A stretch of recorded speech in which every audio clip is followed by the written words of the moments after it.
Hey, good morning, everybody. It's good to see you. Well, I came down here to the coast, and this is behind me is a temple to Poseidon. We're going to read about Dionysus, but Dionysus's story does take place. There's a part of it that takes place in the ocean, and so I thought this was a good site. All right, so let's get started on this one. This Dionysus for today.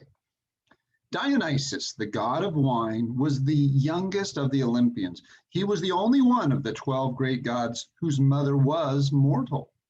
His father was Zeus himself. Jealous Hera hated his mother, the beautiful princess Semele. And one day, when Zeus was away, the goddess disguised herself, Hera disguised herself as an old crone and went to visit her. She talked about this and about that, pretending to be very friendly. And then she asked why Semele's husband was not at home and what kind of man he might be. He is nobody less than mighty Zeus, Semele said proudly.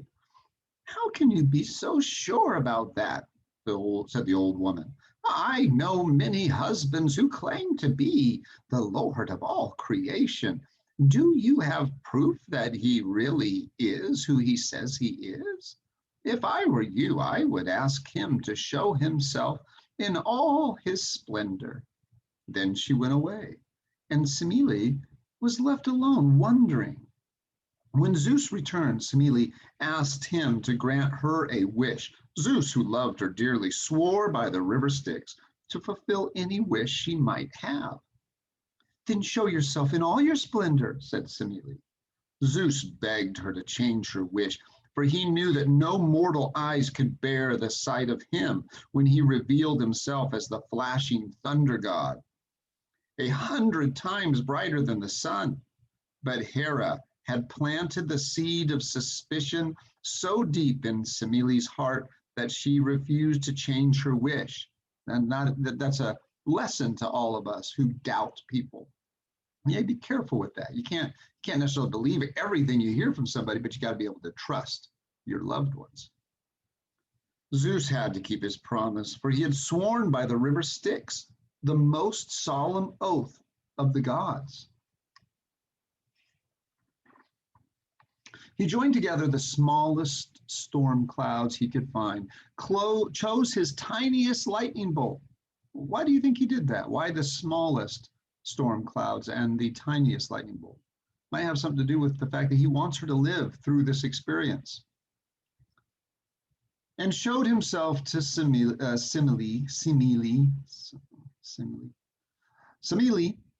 as the mighty thunder god. Even so, he was so brilliant that Semele caught fire and burned to cinders. Zeus could do nothing to save her. She went down to Hades as a fluttering ghost. Zeus barely managed to rescue her unborn son and sewed him under the skin of his own leg. And when the child was ready to be born, he sprang forth as the immortal god Dionysus.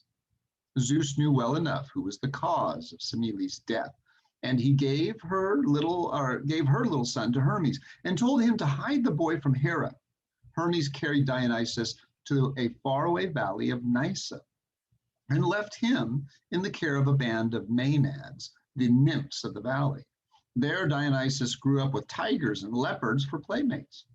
Large bunches of purple grapes grew on the sunny slope of the valley of Nysa, and in time Dionysus invented the making of wine from their juice. As a young and beautiful god dressed in flowing robes of royal purple, he went out into the world to teach men how to make wine. The Maenads went with him, and so did the leopards and tigers, and ever more followers joined him.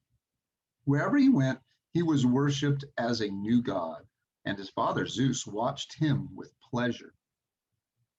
Dionysus returned to Greece and traveled from island to island, teaching the making of wine. One day, as he was sleeping alone on a beach, a pirate ship sailed by. When the pirates saw the richly clad youth, they thought he was a prince and carried him off on their ship to hold him for ransom. He did not wake from his heavy slumber till the ship was far out at sea. With gentle words, he tried to persuade the pirates to take him back. He was not a prince, he said. He was the god of wine, and his riches were not of this world. The pirates laughed scornfully and sailed on, paying him no heed. Suddenly, Their laughter died, for out of the sea sprouted vines loaded with grapes.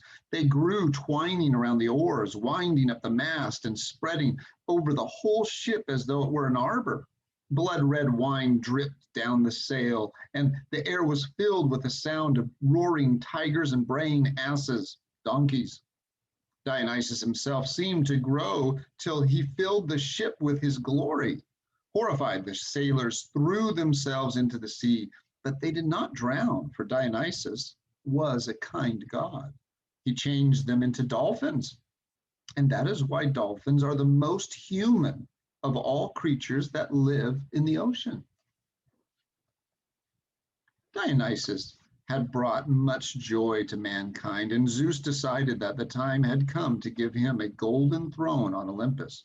Hera rose in anger and said she refused to share the hall with the son of a mortal woman, but Zeus pounded his indomitable fist, and Hera sat silent. There were only 12 thrones in the hall, so kind Hestia quietly rose from hers and said that Dionysus could have it. Her place was at the hearth, the fireplace, she said, and she needed no throne. Before seating himself on his throne, Dionysus asked to see his mother, for whom he had always longed. Zeus not only permitted him to see her, but let him go down to Hades and bring her up to the glory of Olympus, for she was now the mother of one of the great gods. Happily, Dionysus entered the hall and seated himself on his golden throne. The air was filled with the music of flutes and tambourines. Never had there been such a din of merriment on Olympus.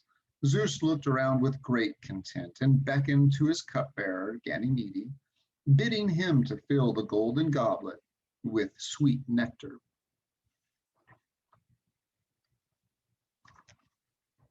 And that is it.